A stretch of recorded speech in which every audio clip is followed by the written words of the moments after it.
tago gyud diha sa Ginoo. Mao ingon ang verse 10 kay ang pagka mahigugmaon sa salapi mo ni maoy tinubdan sa tanang pagkadautan. Wa sa giingon nga ang naay salapi kundi ang pagka mahigugmaon sa salapi mo'y tinubdan sa pagkadautan.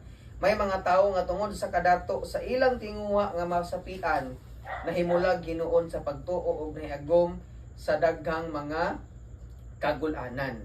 So mo nay pinaka subo or mahumana ta nga kini sa atong kinabuhi dili lang ta magsigtal lantaw lang nila pero sa atong kinabuhi pud mismo. Lord, unsa may gihigugma nako labaw panimo kay basig mao ni mga butang nga maulawan pug buaning ni mga binungatan nako Lord.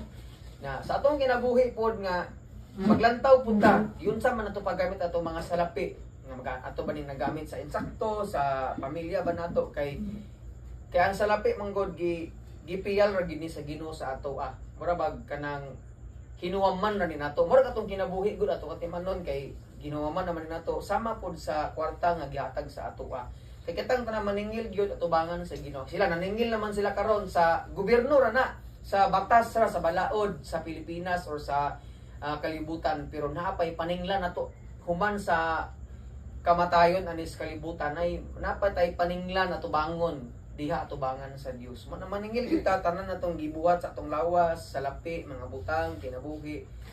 Pero salamat sa Ginoo kung ato ning gisurrender ni Lord nya ay tagpasaylo sa Ginoo kay ingon man si Lord nga bisan sa paghukom yatang gipasaylo tungod kay gihigugma kaniya. Grabe no, mis kay hukman tas kamatayon ang pinakadakong utang mungod sa tao karon dili ang kwarta kundi ang kinabuhi nato. Maimpierno unta ta pero tungod kay gihigugma ta sa atong Ginoo nga bisan sa pagkamakasala kanang gitagaan ta nga kinabuhing walay katapusan. Pero ang point is ato ang tagaag pagtagad ang paghigugma sa Ginoo sa pamaagi nga pasayloon ta niya pero atong paningkamutan uban sa grasya nga mapakita pud nato nga angayan ta nga niyang gipasaylo. Amen.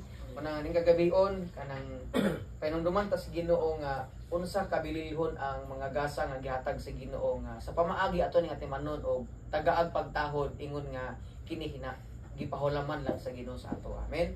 Makamputa tong idukot tong ulo piyong mga mata. Lord, salamat sa mga pulong